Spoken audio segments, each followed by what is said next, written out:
ಬಹಳ ವಿಶೇಷವಾದಂತಹ ಗೋಷ್ಠಿ ಯುವ ಸಮಾವೇಶ. ಈ ಯುವ ಸಮಾವೇಶದ ನೇತೃತ್ವವನ್ನು ವಹಿಸತಕ್ಕಂತಹ ವೇದಿಕೆ ಮೇಲಿರ್ತಕ್ಕಂಥ ಮಾತೆ ಸತ್ಯ ಮಾತಾಜಿಯವರಿಗೆ ಹಾಗೂ ಸದ್ಗುರು ಬಸವಪ್ರಭು ಸ್ವಾಮೀಜಿಯವರಿಗೆ, ಬಸವಾನಂದ ಸ್ವಾಮೀಜಿಯವರಿಗೆ ಹಾಗೂ ವೇದಿಕೆ ಮೇಲಿರ್ತಕ್ಕಂಥ ಬಸವಲಿಂಗ ಸ್ವಾಮೀಜಿಯವರಿಗೆ ಶರಣಾರ್ಥಿಗಳನ್ನು ಸಲ್ಲಿಸ್ತಾ, ವೇದಿಕೆ ಮೇಲೆ ಯುವ ಸಮಾವೇಶದಲ್ಲಿ ಉಪಸ್ಥಿತರಿರತಕ್ಕಂತಹ ಬಹಳ ಜನ ಯೂತ್ ಶಿಬಿರ ಹೆಸರುಗಳು ಯಾರ್ಯಾರ ಹೆಸರು ನನಗೆ ಅಷ್ಟು ಮಾಹಿತಿ ಇಲ್ಲ. ವೇದಿಕೆ ಮೇಲಿರ್ತಕ್ಕಂಥ ಎಲ್ಲ ನಮ್ಮ ಯುವ ಶಕ್ತಿಗೆ ಬಸವ ತತ್ವದ ದಿವ್ಯ ಜ್ಯೋತಿಯನ್ನು ಬೆಳಗಲು ಬಂದಿರತಕ್ಕಂಥ ಯುವ ಪರಂಪರೆಗೆ ನಿಮ್ಮೆಲ್ಲರಿಗೂ ಸಹ ವೇದಿಕೆ ಮೇಲಿರ್ತಕ್ಕಂಥವರಿಗೆ ಶರಣಾರ್ಥಿಗಳನ್ನು ಅರ್ಪಿಸಿ, ನಮ್ಮ ವೇದಿಕೆ ಮುಂದೆ ಉಪಸ್ಥಿತರಿರ್ತಕ್ಕಂಥ ಎಲ್ಲ ಶರಣರಿಗೆ, ಮಾತೆಯರಿಗೆ ನಿಮ್ಮೆಲ್ಲರಿಗೂ ಶರಣ. ನಿಜವಾಗಿಯೂ ಇದೊಂದು ವಿಶೇಷವಾದಂತಹ ವೇದಿಕೆ, ಯುವ ಶಕ್ತಿ ಅಥವಾ ಯುವ ವೇದಿಕೆ. ನಮ್ಮ ಬಸವ ತತ್ವಕ್ಕೆ ಬೇಕಾಗಿರ್ತಕ್ಕಂಥ ವೇದಿಕೆ ಇದೆ, ಯುವ ವೇದಿಕೆ. ಯಾಕೆಂದರೆ ನಾವೆಲ್ಲ ದಿನ ಕಳೆದ ಎಲ್ಲರೂ ಹಿರಿಯರಾಗ್ತಾ ಹೋಗ್ತಾರೆ. ಆದರೆ ಬಾಲ್ಯ ಮತ್ತು ಯೌವನಾವಸ್ಥೆಯಲ್ಲಿರ್ತಕ್ಕಂಥ ಯುವ ಶಕ್ತಿಗಳಿಗೆ ಬಸವ ತತ್ವದ ದಿವ್ಯ ಜ್ಯೋತಿಯನ್ನು, ದಿವ್ಯವಾದಂತಹ ಸಂದೇಶವನ್ನು, ನಮ್ಮ ವಚನ ಸಾಹಿತ್ಯವನ್ನು, ಶರಣರ ಬದುಕಿನ ಸಾಧನೆಗಳನ್ನು ನಾವು ದಾರಿ ಎಳೆಯಬೇಕಾಗಿದೆ. ಯುವ ಶಕ್ತಿಯಿಂದ ತಕ್ಷಣ 12ನೇ ಶತಮಾನದ ಶರಣರಲ್ಲಿ ನಮಗೆ ನೆನಪಾಗೋದು ಯಾರೇಳಿ? ಷಟ್ಸ್ಥಲ ಚಕ್ರವರ್ತಿ ಚನ್ನಬಸವಣ್ಣನವರು. ಇನ್ನೂ ಅವರು ಕಿಶೋರಾವಸ್ಥೆ 12 ವರ್ಷದ ಬಾಲಕನಾಗಿದ್ದಾಗಲೇ ಏನು ಅವರು ತಾಯಿಯ ಗರ್ಭದಲ್ಲಿ, ಅಕ್ಕನಾಗಮ್ಮನವರ ದಿವ್ಯ ಗರ್ಭದಲ್ಲಿದ್ದಾಗಲೇ ಬಸವಣ್ಣನವರಿಂದ ಶ್ರೇಷ್ಠವಾದಂಥ ಷಟ್ಸ್ಥಲ ಸಿದ್ಧಾಂತವನ್ನು ಗರ್ಭಲಿಂಗಧಾರಣೆ ಮುಖಾಂತರ ಬೋಧನೆ ಮಾಡಿರ್ತಕ್ಕಂಥ ಪ್ರಪ್ರಥಮ ಗರ್ಭಲಿಂಗಧಾರಣೆ ಯಾರಪ್ಪ ಅಂದರೆ ಚನ್ನಬಸವಣ್ಣನವರು. ಅಂಥ ಚನ್ನಬಸವಣ್ಣ ನಮ್ಮೆಲ್ಲರಿಗೂ ಸ್ಫೂರ್ತಿ.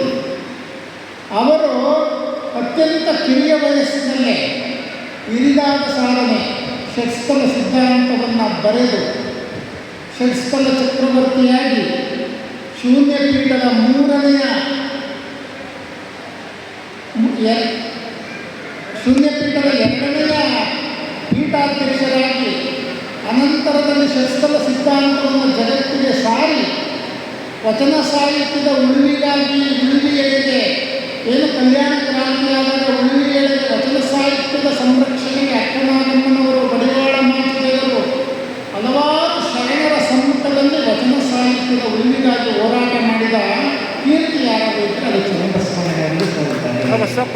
ಇವತ್ತೇನಾದರೂ ನಾವು ವಚನಗಳ ಅಧ್ಯಯನ ಮಾಡ್ತಾ ಇದ್ದರೆ, ಅಂದು ನಡೆದಂಥ ಕಲ್ಯಾಣ ಕ್ರಾಂತಿಯ ಸಮಯದಲ್ಲಿ ಶರಣರ ಹತ್ಯೆಯಾಗಬೇಕಾದರೆ ಬಡಿವಾಳ ಮಾಚಿದೇವರಂತಹ ಮಹಾ ಯುವ ಶಕ್ತಿಗಳು ಕೈಯಲ್ಲಿ ಖಡ್ಗವನ್ನು ಹಿಡಿದು ಶರಣರ ಸಂರಕ್ಷಣೆ ಮಾಡೋದ್ರ ಜೊತೆಗೆ ವಚನ ಸಾಹಿತ್ಯದ ಸಂರಕ್ಷಣೆಯನ್ನು ಮಾಡ್ತಾ, ಶರಣರನ್ನು ಉಳಿಸ್ತಾ, ವಚನ ಸಾಹಿತ್ಯವನ್ನು ಉಳಿಸ್ತಾ, ಏನು ಬಿಜಾಪುರದ ಮಾರ್ಗವಾಗಿ ಉಳುವಿ ಎಳೆಗೆ ಹೋಗ್ಬೇಕಾದ್ರೆ ಆ ವಚನ ಸಾಹಿತ್ಯದ ಹೊರೆ ಜಾಸ್ತಿ ಇತ್ತು. ಆನೆಗಳ ಮೇಲೆ, ಕುದುರೆಗಳ ಮೇಲೆ, ಸಾಧ್ಯವಾದಷ್ಟು ಶರಣರ ಹೆಗಲುಗಳ ಮೇಲೆ ತುಂಬಿಕೊಂಡು ಹೋಗ್ತಾ ಇರಬೇಕಾದ್ರೆ ಶರಣರ ಮನೆಯ ಬಾಗಿಲ ಅಂಗಳಿಗೆ ಎಸ್ಕೊಂಡು ಹೋದ್ರು ಈ ವಚನ ಸಾಹಿತ್ಯ ಸಂರಕ್ಷಣೆ ಮಾಡಿ.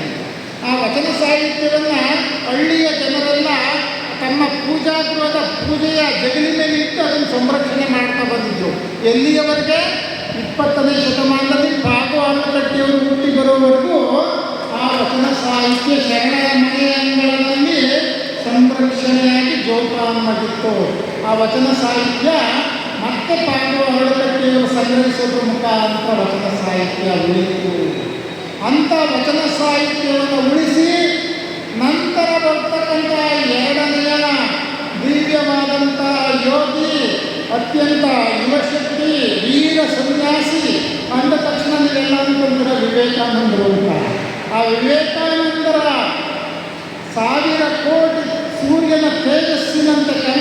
ಬಯಸುವ ಮನಗೂಳಿಯ ವೀರ ಸನ್ಯಾಸಿಯೊಬ್ಬರು ಹುಟ್ಟಿದ್ರು. ಯಾರು ಹೇಳಲಿಲ್ಲ. ಪರಮ ಪೂಜ್ಯ ಲಿಂಗಾನಂದ ಅಪ್ಪಾಜಿಯವರು.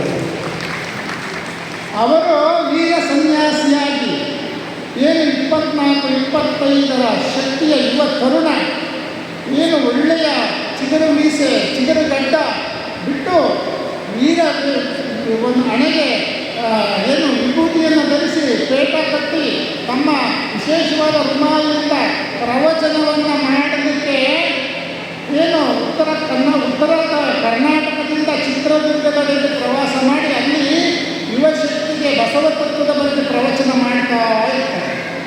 ಅಂಥ ಯುವಶಕ್ತಿಯಲ್ಲಿ ಜನ ಸೇರಿಬಿಟ್ಟಿರ್ತಾರೆ.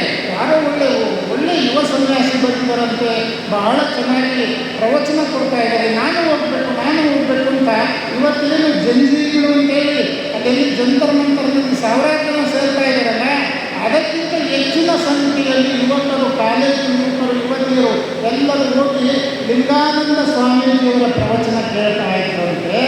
ಆ ಪ್ರವಚನದ ಗುಂಪಿನಲ್ಲಿ ಒಂದು ಅಮೂಲ್ಯವಾದ ಒಂದು ರತ್ನ ಹೋಗಿ ಆ ಪ್ರವಚನದ ನಡುವೆ ಕಟ್ಟಿತ್ತು. ಯಾರು ಆ ರತ್ನ?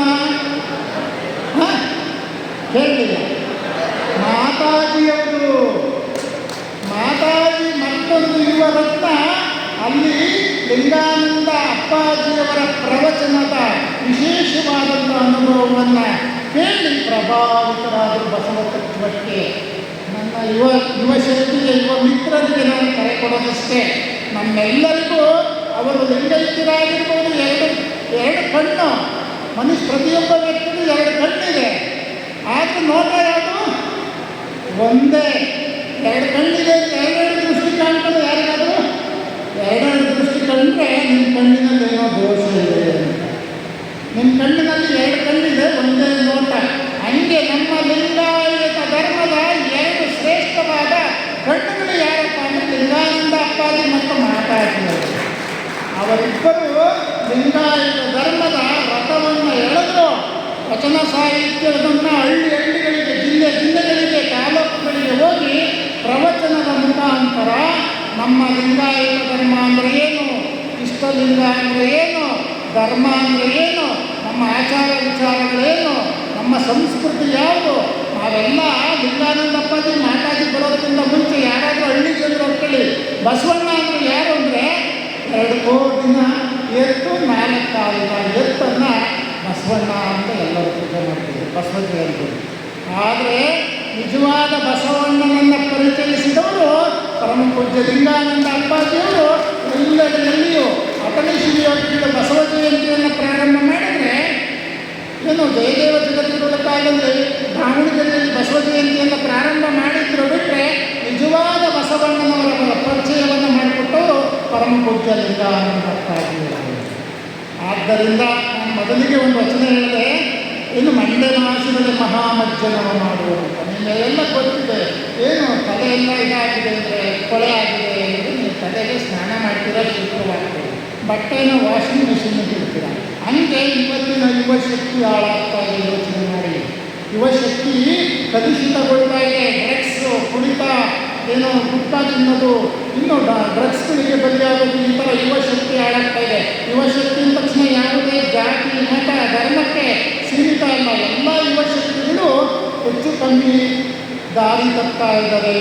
ಅದರಲ್ಲೂ ಈ ಮೊಬೈಲ್ ಅಂತಕ್ಕಂಥ ಮಾಯಾ ಅಸ್ತ್ರ ಪ್ರತಿಯೊಬ್ಬ ವ್ಯಕ್ತಿಗೂ ಕೈ ಸೇರಿ ಅದರಲ್ಲಿ 25 ಪೈಸದ ಭಾಗ ಒಳ್ಳೆ ಕೆಲಸ ಆದರೆ 75 ಭಾಗ ಬರೀ ಕೆಟ್ಟ ವ್ಯವಹಾರಕ್ಕೆ ಬಳಕೆ ಆಗುವಂಥ ಅವಕಾಶಗಳಿರ್ತದೆ.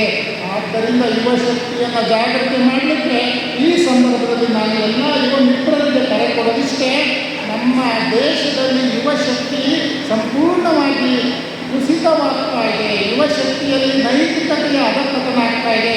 ಯುವಕರಿಗೆ ಧರ್ಮದ ಬಗ್ಗೆ ತಿಳುವಳಿಕೆ ಇಲ್ಲವಾಗಿದೆ. ಯುವಕರು ವಿಜ್ಞಾನ ತಂತ್ರಜ್ಞಾನದ ಬೆನ್ನತ್ತಿ ಹೋಗ್ತಾ ಇದ್ದಾರೆ ಹೊರತು ಧರ್ಮವನ್ನು ಬೆನ್ನತ್ತಾ ಇಲ್ಲ, ಧರ್ಮವನ್ನು ಆಚರಿಸ್ತಾ ಇಲ್ಲ.